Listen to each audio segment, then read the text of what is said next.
বিচাৰিছোঁ ৰেল মানুহৰ বাবে আশীৰ্বাদ আছিল কিন্তু মৰিনীৰ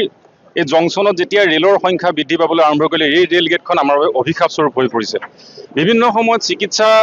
সেৱা আদায় কৰিবলৈ আমি যোৰহাটলৈ যাবলগীয়া হয় মৰিনীত এনেকুৱা ধৰণৰ এখন চিকিৎসালয় নাই সেই মানুহসকল বহুত অসুবিধাত পৰে আৰু বিশেষভাৱে দূৰ দিগন্তৰ পৰা এইটো বাটেদি মানুহে যোৰহাটলৈ যায় বিভিন্ন দিশলৈ যায় তেওঁলোকে এই ট্ৰেফিকত ফচি বহু সময়ত নিজৰ সময় নষ্ট হয় স্কুল কলেজলৈ দেৰি কৰি গৈ পায়গৈ অফিচ কাছাৰীলৈ যাওঁতে সমস্যা হয় তো সেইকাৰণে যদিহে ৰেল বিভাগেই হওক বা অসম চৰকাৰে হওক ফ্লাইঅভাৰখন নিৰ্মাণ কৰে ই খুব সোনকালে আৰম্ভ হোৱাটো খুব জৰুৰী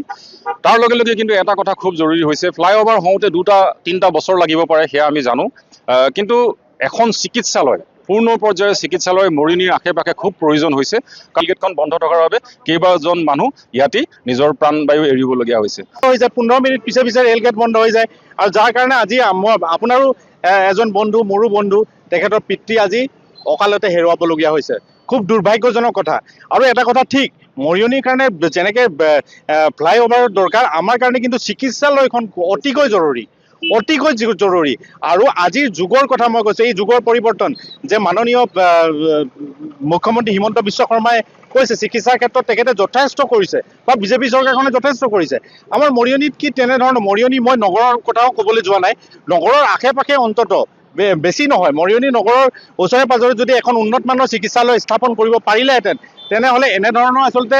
যিসকল চিকিৎসাৰ কাৰণে যোৰহাট মেডিকেল কলেজ হাস্পতাল যাব লগা হৈছে তেখেতসকলে ইয়াত প্ৰাথমিক চিকিৎসাটো কৰি অন্তত ষ্টেবল হৈ তেখেতক লাগিলে যোৰহাট লৈ যায় গুৱাহাটীত লৈ যায় ক'ৰবাত লৈ যাব আমি বিধায়ক ৰূপজ্যোতি কুৰ্মীক অনুৰোধ কৰিছোঁ 2026 চনৰ আগে আপুনি এতিয়াও সময় আছে আপুনি যদি তেনেধৰণৰ চিকিৎসালয় এখন যদি নিৰ্মাণ কৰিব পাৰে তেনেহ'লে হয়তো আমি আমাৰ সৰ্বসাধাৰণ ৰাইজ মৰিয়নি অঞ্চলৰ আশে পাশে নাগাজাংকাৰ পৰা আৰম্ভ কৰি আপোনাৰ ভোটাৰসকল উপকৃত হ'ব আৰু হয়তো আপোনাক চিৰদিনলৈ আপুনি এনেকুৱা এটা কাম কৰি যাওক যিটো কাৰণে আপোনাক চিৰদিনলৈ মানুহে মনত ৰাখিব